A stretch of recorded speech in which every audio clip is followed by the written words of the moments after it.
사무엘기상 2장 1절부터 10절입니다. 한나가 기도로 아뢰었다. 주님께서 나의 마음에 기쁨을 가득 채워주셨습니다. 이제 나는 주님 앞에서 얼굴을 들 수 있습니다. 원수들 앞에서도 자랑스럽습니다. 주님께서 나를 구하셨으므로 내 기쁨이 큽니다. 주님과 같으신 분은 없습니다. 주님처럼 거룩하신 분은 없습니다. 우리 하나님 같은 반석은 없습니다. 너희는 교만한 말을 늘어놓지 말아라. 오만한 말을 입 밖에 내지 말아라. 참으로 주님은 모든 것을 아시는 하나님이시며 사람이 하는 일을 저울에 달아보시는 분이시다. 용사들의 활은 꺾이나 약한 사람들은 강해진다. 한때 넉넉하게 살던 자들은 먹고 살려고 품을 팔지만 굶주리던 자들은 다시 굶주리지 않는다. 자식을 못 낳던 여인은 7이나 낳지나 아들을 많이 둔 여인은 홀로 남는다. 주님은 사람을 죽이기도 하시고 살리기도 하시며 수울로 내려가기도 하시고 거기에서 다시 돌아오기도 하신다. 주님은 사람을 가난하게도 하시고 부유하게도 하시고 낮추기도 하시고 높이기도 하신다. 가난한 사람을 티끌에서 일으키시며 궁핍한 사람을 거름더미에서 들어 올리셔서 귀한 이들고 한 자리에 앉게 하시며 영광스러운 자리를 차지하게 하신다. 이 세상을 떠받치고 있는 기초는 모두 주님의 것이다. 그분이 땅덩어리를 기초 위에 올려놓으셨다. 주님께서는 성도들의 발걸음을 지켜주시며 악인들을 어둠 속에서 멸망시키신다. 사람이 힘으로 이길 수가 없다. 주님께 맞서는 자들은 산산이 뛰어질 것이다. 하늘에서 벼락으로 그들을 치실 것이다. 주님께서 땅끝까지 심판하시고 세우신 왕에게 힘을 주시며 기름 부어 세우신 왕에게 승리를 안겨주실 것이다.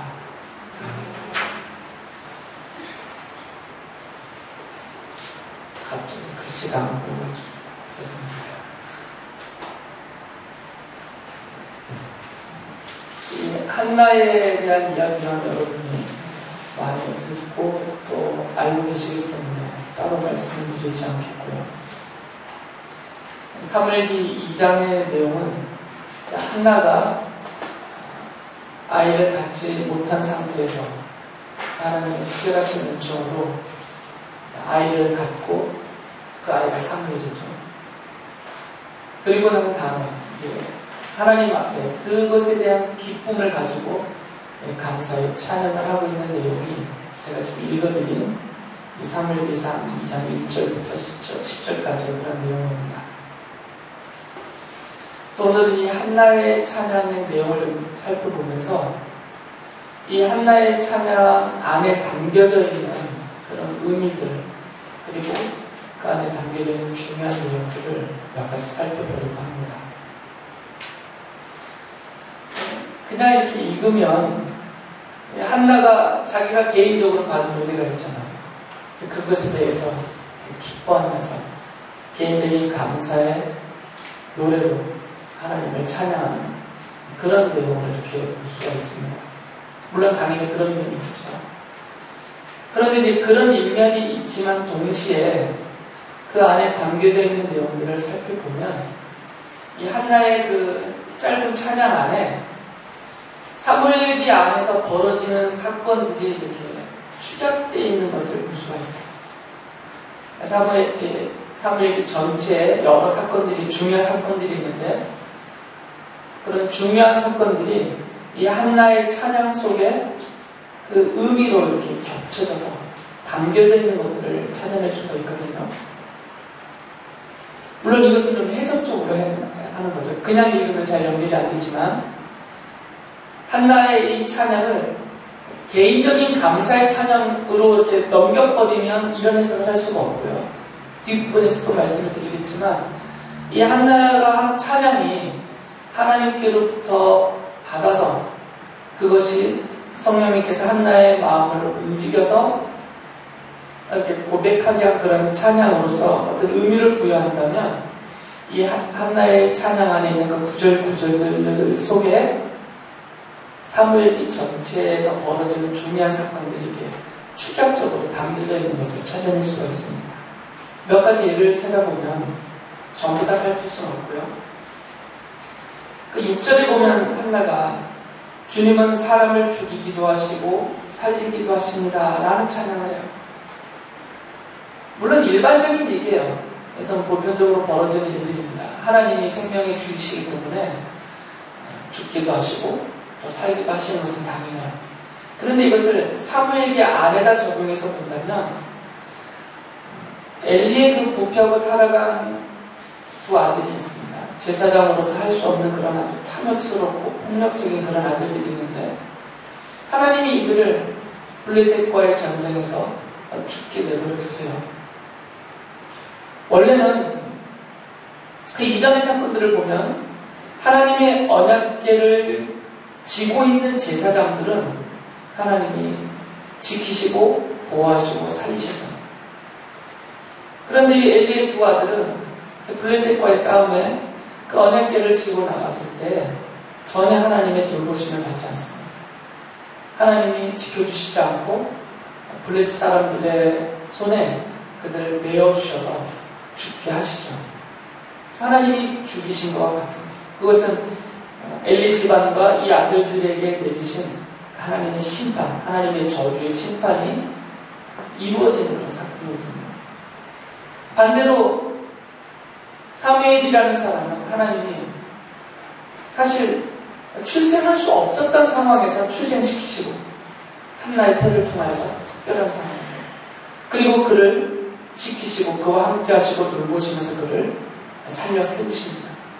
이런 엘리 집안의 그 두 아들들의 죽음과 또 사무엘의 출생과 그를 살리시고 세우신 하나님의 손길이 이 말씀 안에도 추격적으로 그 사건에 담겨져 있는 것을 볼 수 있다는 거죠. 물론 이것만 이렇게 똑 잘라서 설명을 하면 좀 지나치게 비약한다라는 말을 들을 수도 있습니다. 그런데 다른 부분과 다 연결하면 얼마든지 그렇게 볼 수가 있는 거죠. 또 2장, 이 4절에 보면 용사들의 활은 꺾이나라는 표현을 써요. 후에 이 사울과 요나단이 죽임을 당했을 때, 블레셋과의 싸움에서 죽임을 당했을 때 다윗이 그들의 죽음을 애통하면서 활 노래라는 노래를 조가죠. 슬픔의 노래. 거기에 이런 부분이 있습니다. 사무엘하 1장 19절에 보면 우리의 지도자들이 개역 성경에서는 용사들이라고 말합니다. 우리의 지도자들이 산 위에서 죽었다. 가장 용감한 우리의 군인들이 언덕에서 쓰러졌다라고 하면서 이 사울과 요나단의 죽음을 아주 애도하면서 이 조가를 부릅니다. 특히 요나단은 아주 활을 잘 쏘는 사람이었는데 그래서 이 용사들의 활은 꺾인다라는 표현이 이 사울과 요나단의 죽음에 대한 그 사건을 추락하고 있는 구절이다라고 볼 수 있는 것이죠. 또 5절에 보면 한때 넉넉하게 살던 자들은 먹고 살려고 품을 팔게 된다라는 표현이 있어요. 하나님께서 엘리의 집안에 대해서 그들의 그 악함과 하나님 앞에서 폐역한 모습들에 대해서 하나님이 저주하시거든요. 근데 그것이 어떤 식으로 성취될 것인지를 말씀하셨는데 사무엘기상 2장 36절 보면 그때 너희 집에서 살아남은 자들은 돈 몇 푼과 빵 한 덩어리를 얻어 먹으려고 그에게 엎드려서 제사장 자리나 하나 맡겨주셔서 밥이라 굶지 않고 살게 하여 주십시오 하고 간청할 것이다 라고 하나님의 심판, 그 저주를 말씀하셨는데 실제로 그렇게 그 일들이 성취가 되죠. 그래서 엘리 집안은 완전히 막 겨우겨우 얻어먹고 사는 그런 처지가 됩니다. 다윗의 그늘 안에서. 그리고 9절에 보면 주님께서는 성도들의 발걸음을 지켜주시며 악인들을 어둠 속에서 멸망시키신다라는 말씀이죠. 이 하나의 찬양대로 실제로 대표적인 인물인 엘리의 두 아들을 비롯한 악인들은 사무엘기를 보면 하나님이 그들을 심판하시죠. 그래서 그들은 멸망을 합니다. 그러나 반대로 여기서 성도라고 한나가 말하고 있는 사무엘이라든지 다윗을 비롯한 하나님의 사람들은 이 사무엘기 하나를 보면 하나님이 그들을 인도하시고 그들을 지켜주시고 돌보시는 그런 내용들이 그 안에 나타나고 있죠. 사무엘기 2장 26절 보면 어린 사무엘은 커갈수록 주님과 사람들에게 더욱 사랑을 받았다라고 하고, 또 3장 19절을 보면 사무엘이 자랄 때 주님께서 그와 함께 계셔서 사무엘이 한 말이 하나도 어긋나지 않고 다 이루어지게 하셨다라고 기록이 되어 있습니다. 그러니까 사무엘이나 또는 다윗으로 이들이 대표하고 있는, 상징하고 있는 이 성도들, 거룩한 우리들, 하나님의 사람들에 대해서는 하나님이 그들을 지키시고 돌보심을 알 수가 있어요. 또 2장 8절을 보면 가난한 사람을 티끌에서 일으키시며 궁핍한 사람을 거름더미에서 들어 올리셔서 귀한 이들과 한자리에 앉게 하시며 영광스러운 자리를 차지하게 하신다라고 한나가 찬양하는데, 이 내용대로 보면 이 구절들은 다윗은 점점점 강해지고요, 다윗을 대적하는 사울은 점점점 쇠약해지는 모습이 사무엘기에 나오거든요. 근데 이 구절이 그 사건을 추격하고 있는 것으로 보이는 거죠. 그래서 사무엘하 3장 1절에 보면 다윗 집안은 점점 더 강해지고 사울 집안은 점점 더 약해졌다라는 표현이 있습니다. 그리고 또 한 가지는 거기 영광스러운 자리라는 표현이 나오는데, 이것은 나중에 다윗이 이 영광스러운 자리는 왕자를 가리킵니다. 영광의 왕좌에 앉게 될 것을 가리키고 있는 그런 말씀으로 볼 수가 있어요. 왜 그러냐면 사무엘하 7장 13절에서 하나님이 그것을 약속하셨기 때문이에요. 나는 그의 나라의 왕위를 영원토록 튼튼하게 하여 주겠다라고 약속을 하셨어요. 좀 전에 말씀드렸듯이 여기서 개역성경에서 다른 표현을 쓰지만 이 세번역 성경에서는 영광스러운 자리라고 번역해 놓은 키세라는 히브리어가 자리라는 말이에요. 의자, 자리, 보좌를 가리키는 단어이고요. 그 영광스러운이라고 번역된 이 카보드라는 단어는 명예롭다, 영광스럽다, 이런 단어거든요. 그래서 이것을 합쳐서 이것을 왕좌라고 불러요. 왕의 자리, 왕의 보좌를 키세 카보드 이렇게 말합니다. 그러니까 여기서 영광스러운 자리는 장차 다윗이 와서 그리고 다윗의 자손이 앉게 될 그런 왕자를 가리키는 말입니다. 왜 그러냐면 지금 한나가 이 찬양을 하고 있을 당시에는 이스라엘에는 왕이 없어요. 사사들이 다스리고 있을 때거든요. 그러니까 왕좌 자체가 없어요. 왕도 없고 왕좌도 없을 그때에 지금 한나는 찬양을 하면서 앞날을 보고 말하는 거죠. 하나님이 처음에는 이 비천한 자였는데 가난한 사람들 무리에 있었던 그 2세 막내 아들이었던 다윗을 하나님이 높이셔서 그 영광스러운 왕의 자리에 앉히실 것이다. 이것을 지금 미리 바라보면서 가리키고 있는 그런 계시적인 내용이라는 것입니다. 그 당시에는 이 한나가 찬양을 하고 있는 이 당시에는 이 영광스러운 자리라고 불려줄 수 있는 그 의자, 그 자리는 하나밖에 없었는데 그것이 엘리가 앉고 있던 자리예요. 당시 엘리는 이스라엘의 사사였고요. 사무엘이 사사로 등장하기 전에는 엘리가 이스라엘의 사사였고 제사장으로서 이스라엘 백성들을 이렇게 이끌고 있었던 그런 지도자의 자리에 앉아 있었습니다. 물론 강력하지는 않죠. 강력한 왕권을 가지고 군사력을 갖고 백성을 다스리는 것이 아니기 때문에 이것은 이스라엘 사람들이 믿음이 있으면 순종하고 따르는 지도력이에요. 그런데 그들이 믿음이 없으면 무시되어버리는 그런 지도력이죠. 엘리의 자리가 그런 자리였어요. 그래서 늘 엘리가 그 자리에 앉아 있었습니다. 성전에서도 그 자리에 있었고 길가에서도 그 자리에 앉아 있었고 한나가 기도할 때도 그 자리에 앉아 있어서 봤던 거죠. 그래서 이 엘리의 의자, 엘리가 앉았던 의자, 그 자리는 당시에 이스라엘 백성들을 지도하던 그 지도자의 자리를 상징하고 있었던 거죠. 그런데 사무엘기를 읽어보면 엘리의 두 아들이 블레셋과의 전쟁에서 죽임을 당하고 거기까지는 견뎠는데 그 전쟁에서 언약궤마저 빼앗겼다라는 소식을 이제 엘리가 듣게 돼요. 그 언약궤까지 빼앗겼다는 소식을 듣는 순간 엘리가 어떻게 됐어요? 의자에서 뒤로 자빠져서 목이 부러져서 죽어버립니다. 그래서 엘리가 죽고 난 다음에 이제 그 엘리의 자리가 비어있어요, 지금. 엘리의 자리는 한 개인의 자리가 아니라 사사가 앉는 자리입니다. 왕이 세워지기 전에 이스라엘 백성들을 이끌고 다스리는 그 자리. 근데 그 자리가 비어버리죠. 그리고 이제 이스라엘의 사사가 된 사람이 사무엘입니다. 그러면 사무엘이 이제 그 엘리의 자리에 앉아야 되겠죠. 그런데 사무엘은 그 자리에 앉지 않습니다. 오히려 그 자리를 더 승화시키고 그 자리를 비워놓고 그 자리를 누구로 앉게 하여? 다윗을 앉히죠. 하나님의 뜻을 받들어서 다윗을 왕으로 기름 부어 세우고 다윗이 그 자리에 앉게 합니다. 그래서 그 자리가 영광스러운 자리인 거죠.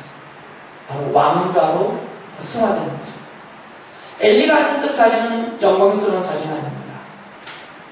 그냥 사사의 자리였고 그렇게 강력한 자리가 아니에요. 만약에 사무엘이 그 자리에 앉아서 이스라엘을 다스리고 그냥 그것으로 지속한다면 이 한나의 찬양과 어울리지가 않습니다. 한나가 말하고 있는 이 영광스러운 자리는 왕좌이거든요. 뒤에 보면 그것이 그 영광스러운 자리에 앉는 그분이 왕이라는 사실은 더 명확해요. 뒷부분에 보면 이 한나가 찬양을 하면서 하나님이 기름 부어 세우실 그 왕이라는 표현을 써요. 그 왕이 와서 앉는 자리란 말이죠.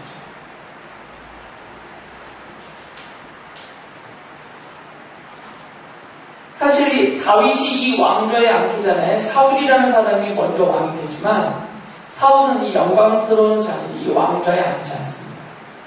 그 자리에 앉을 자가 아니죠.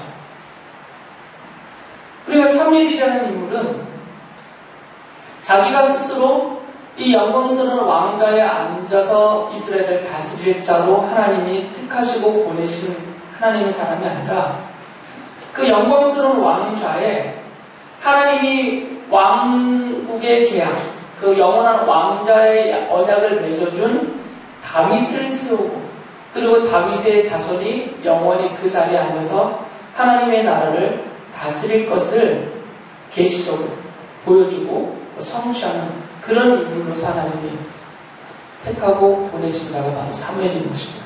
사무엘은 그 역할에 충실하게 성실하게 수종을 들고 물러납니다.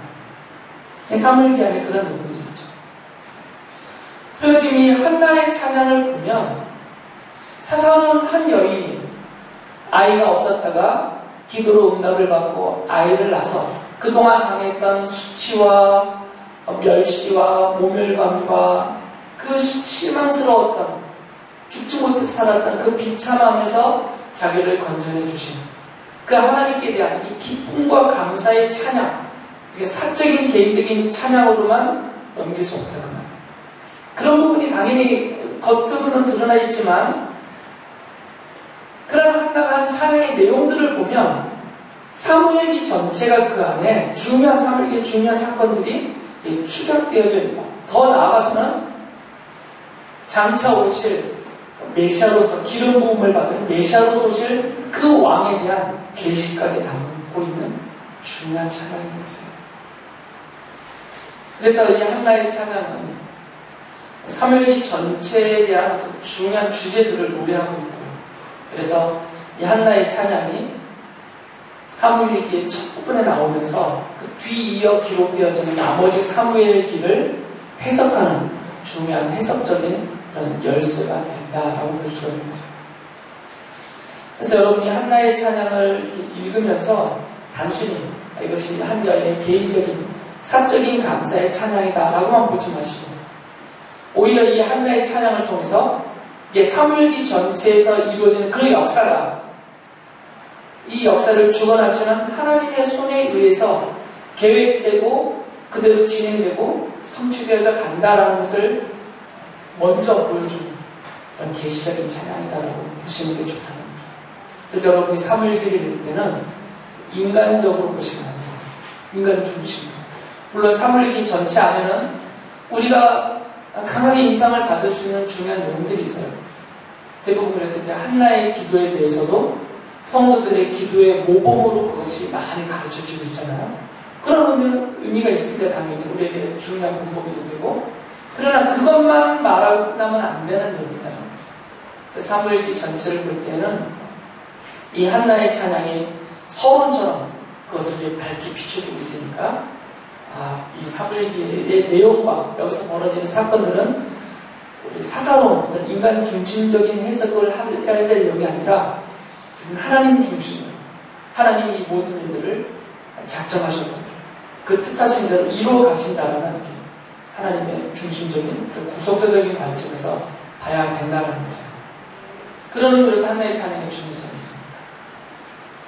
또 한 가지는 이 한나의 찬양 중에 어떻게 보면 가장 계시적으로 중요한 내용이 있는데, 그게 뭐냐면 바로 이 메시아의 뿌리라는 표현입니다. 한나는 이 한나의 찬양 안에서 한나라는 자기 자신과 이스라엘 공동체 전체를 대입시키고 있습니다. 그러니까 한나가 개인적으로 하나님의 손에 의해서 어떻게 보면 구원을 받은 거잖아요. 그 불임의 상태에서, 수치와 모멸과 멸시의 상태에서, 거의 죽음의 직전에 있는 상태에서 구원을 받은 거니까 한나가 자기가 받은 이 개인적인 구원을 찬양하면서 이것을 어디다 연결을 시키냐면 이스라엘 전체의 구원에다 지금 연결을 시켜요. 왜 그러냐면 지금 자기 개인적으로 받은 구원과 기쁨과 감사를 말하다가 갑자기 메시아에 대한 얘기를 해요. 메시아. 거기 개혁성경에서도 그렇고 세번역 성경에서도 기름 부음 받은 자라는 표현이 나오죠. 이게 메시아라는 단어예요. 그래서 메시아라는 말 자체가 기름 부음을 받았다라는 표현이거든요. 그래서 이것을 분사형으로 써서 기름 부음을 받은 자다라는 하나의 명사형태가 되죠. 그것이 바로 메시아예요. 말 그대로 히브리어 그대로 나타나는 발음이에요. 메시아. 이것을 말씀드렸던 대로 헬라어로 그리스어로 번역해 놓으면 그리스도가 되는 거죠. 그리스도. 그래서 메시아는 구약이 히브리어고 그리스도는 같은 말이지만 기름 부음 받은 사람은 같은 말이지만 신약의 헬라어 단어로 번역을 한 거죠. 그러면 이 한 여인의 사사로운 찬양이 아니에요. 여기 보면 메시아에 대한 말을 하거든요. 그래서 이 한나의 찬양 첫 부분 2장 1절에 보면 제가 지금 세번역 성경으로 읽어드려서 그 부분이 명확하게 안 드러나는데 개역개정판에서는 오히려 더 직역을 했기 때문에 세번역은 그것을 좀 의역을 한 것이고 개역개정 성경을 보시면 히브리어 원어를 직역을 해놓은 번역이에요. 거기 보면 2장 1절에 보면 내 뿔이 여호와로 말미암아 높아졌으며 라고 번역이 되어 있어요. 실제로 내 뿔이 높아졌다라는 그 단어가 사용됩니다. 뿔이라는 단어가 무려 성경에서. 그래서 성경적으로 보면 뿔이 높아졌다, 내 뿔이 높아졌다라는 것은 나를 영광스럽게 하셨다, 나를 자랑스럽게 만들어 주셨다라는 의미적인 표현이에요. 내 뿔이 높아졌다는 얘기를, 내 뿔을 높이 드셨다는 표현은. 그런데 이렇게 시작한 이 한나의 찬양이 마지막 그 뒷부분에 가서 2장 10절에 보면 이제 여호와께서 이렇게 하시다가 쭉 하시다가 뒤에 보시면 자기의 기름 부음을 받은 자의 뿔을 높이시리로다 라고 하고 끝나요. 한나의 찬양. 그러니까 기름 부음 받은 자를 아까 뭐라고 부른 거예요? 그래서 구약에서는 메시아라고 부른 거죠. 그러니까 이것은 메시아의 뿔을 하나님이 높이신다라고 찬양하고 끝나요. 한나의 찬양. 처음에는 내 뿔, 한나의 뿔이에요. 한 여인의 뿔을 높이셨다. 그래서 나를 수치로부터 이 모멸감으로부터 나를 높이셨다. 그래서 그것을 찬양하면서 시작한 찬양이 마지막에 가서는 하나님이 메시아의 뿔을 높이신다라고 하고 끝나는 거죠. 그러니까 이 한나의 찬양은 시작은 여인의 사적인 찬양같이 보였지만 전체적인 내용을 보면 메시아의 뿔에 대한 찬양과 계시를 담고 있다는 거죠. 그래서 이 한나의 노래가 이 메시아의 뿔을 이야기하면서 그것에 대한 성취가 사무엘기에 보면 다윗의 뿔을 나타납니다. 지금 한나가 찬양한 이 기름 부음 받은 왕, 그 인물로 누가 등장하냐면 다윗이 등장하죠. 그래서 그 사무엘상 16장 13절에 보면 하나님께서 사무엘을 보내셔서 다윗에게 기름 부어서 그를 왕으로 세우세요. 그러니까 이 한나의 찬양이 일체적으로는 다윗에게서 성취가 되죠. 그래서 다윗의 뿔이 되는 거죠. 그런데 사무엘하 7장 13절에 가면 하나님이 그 다윗에게 약속을 맺어요. 다윗의 자손들에게, 너의 자손들, 다윗의 자손인 너희들에게 이 영원한 왕이 앞에서 키스의 카보드라고 했던 그 영광스러운 왕좌에 너희들이 너의 자손들이 앉아서 영원히 그 나라를 다스리게 할 것이다라는 언약을 맺어주시죠. 약속을 하세요. 우리가 이미 알고 있듯이 그 이후로 성경은 이 다윗의 자손을 메시아의 대명사로 사용합니다. 기름 부음 받은 자. 그 영광스러운 왕좌에 앉아서 영원히 하나님의 나라를 다스리게 될 그 메시아를 다윗의 자손이라는 대명사로 불러요. 그리고 지난주에 말씀드렸듯이 예수 그리스도가 그 다윗의 자손으로 오셔서 이 영광스러운 왕좌에 앉으셔서 하나님의 나라를 영원히 다스리는 바로 그 분이시다라고 성경에 말씀을 하죠. 그러니까 이 한나의 찬양은 메시아의 뿔을 계시하면서 장차 언젠가 어느 시점에 오실 바로 예수 그리스도에 대한 계시를 담고 있다는 거죠. 엄청 중요하죠. 그래서 이 한나의 찬양을 보면 이것을 더 확실하게 말해주는 것이 마리아의 찬양에서 이 한나의 찬양이 그대로 오버랩 된다고 하잖아요. 그렇게 드러나요. 연결되어서. 누가복음 1장 46절부터 55절에 보면 마리아가 성령으로 잉태함을 받는다라는 그 고지를 받은 이후에 이런 찬양을 해요. 누가복음 1장 46절부터 55절을 제가 한번 읽어드릴 테니까 아까 제가 읽어드린 사무엘기상 2장 1절에서 10절까지의 내용과 어떤 비교하시면서 어떤 느낌이 드는지 스스로 보세요. 내 영혼이 주님을 찬양하며 내 마음이 내 구주 하나님을 좋아함은 그가 이 여종의 비천함을 보살펴 주셨기 때문입니다. 이제부터는 모든 세대가 나를 행복하다 할 것입니다. 힘센 분이 나에게 큰 일을 하셨기 때문입니다.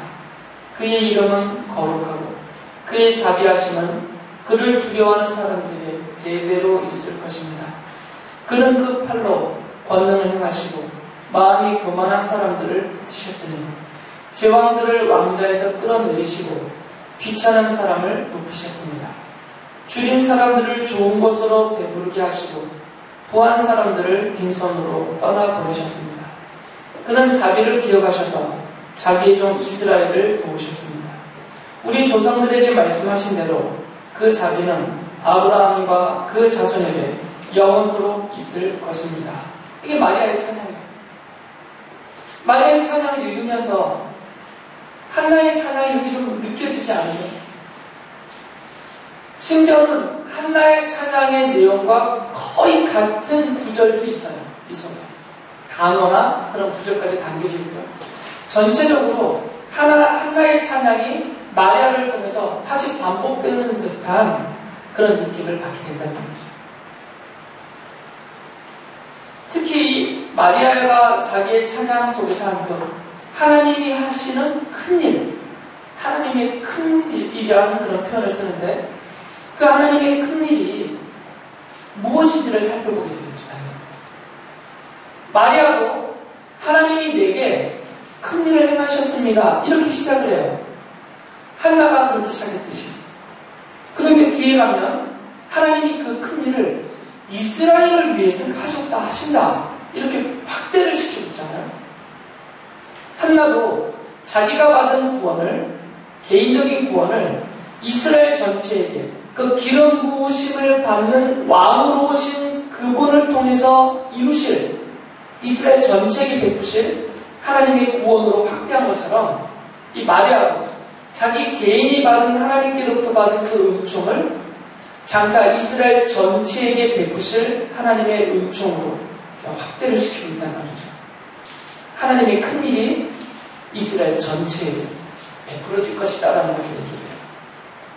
그래서 이 누가복음의 기자는 이 마리아의 찬양을 마치 사무엘기를 쓴 사무엘기의 저자가 한나의 찬양을 사무엘기 맨 처음에 그 서론으로 그 앞에 기록을 하고 그것을 통해서 사무엘기를 이렇게 보게 만드는 것처럼 누가복음 기자도 이 마리아의 찬양을 누가복음 처음에 그것을 기록해 주면서 장차 자기가 이 누가복음을 쓰는 이유, 이 누가복음을 통해서 내가 무엇을 지금 말하고자 하는지를 미리 여기서 그 열쇠로서 제시해주고 있단 말이죠.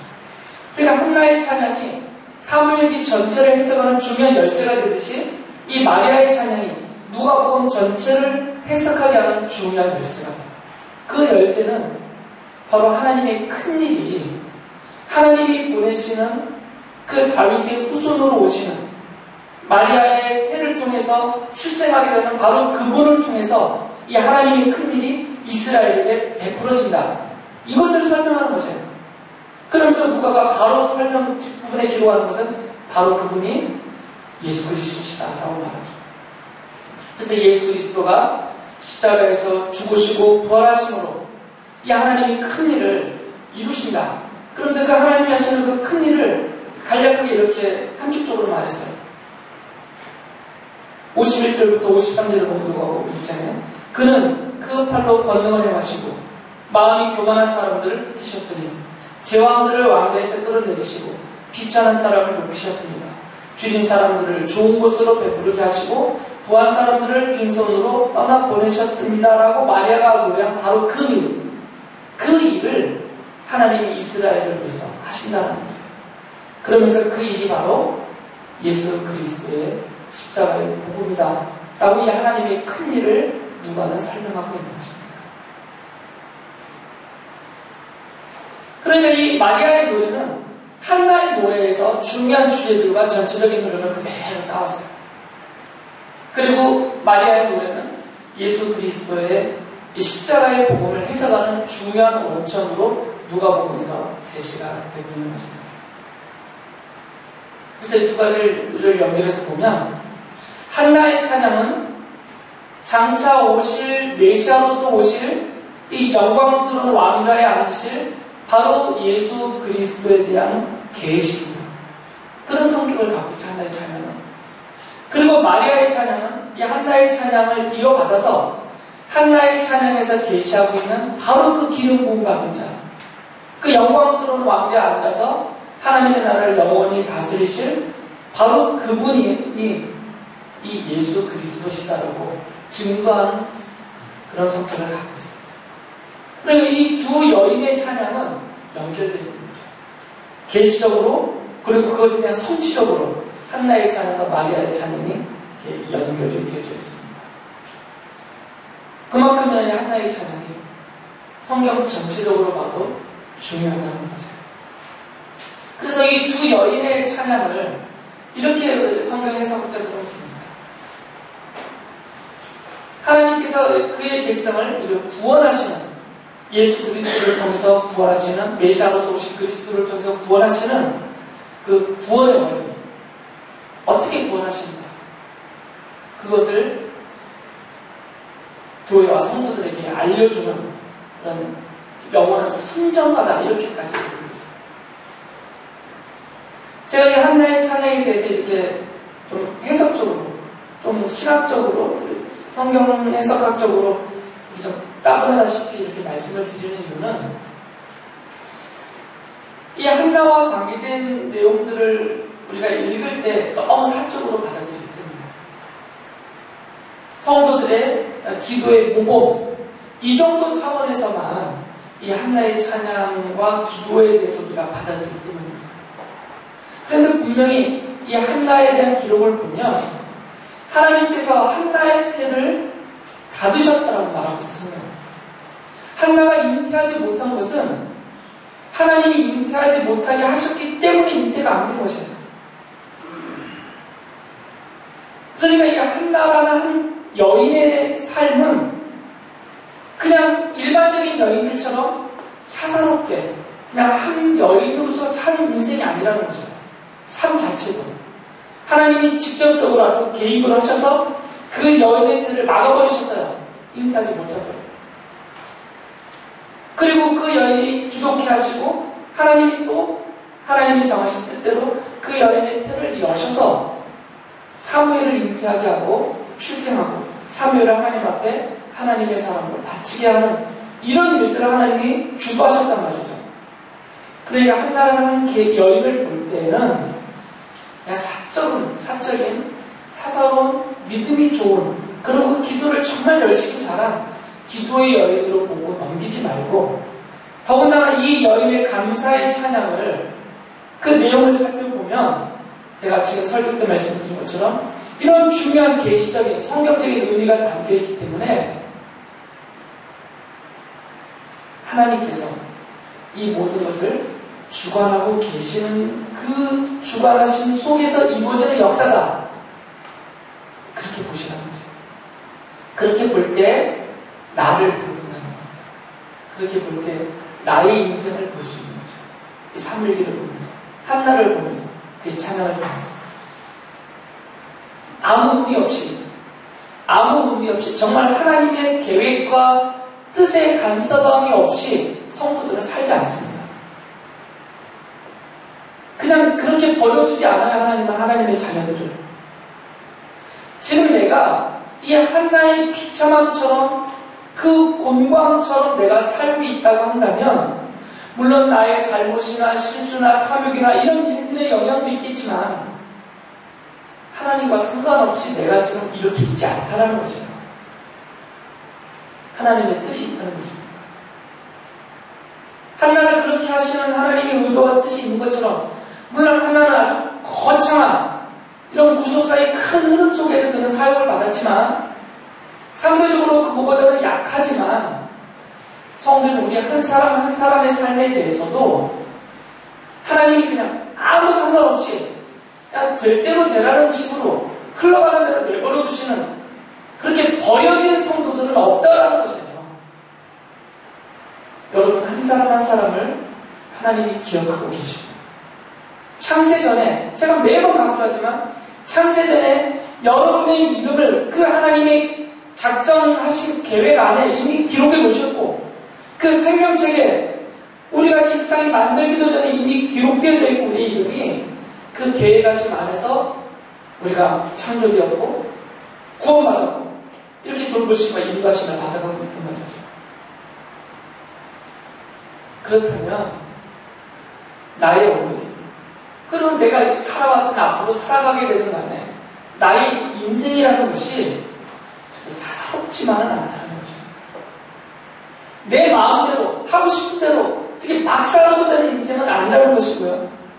그리고 그냥 내 능력대로 내 생각과 내가 가진 것 갖고 겨우겨우 살아가는 나 중심의 나의 인생이 아니라는 것이에요. 성도들은 그렇지 않다는 것입니다. 여러분들은 태초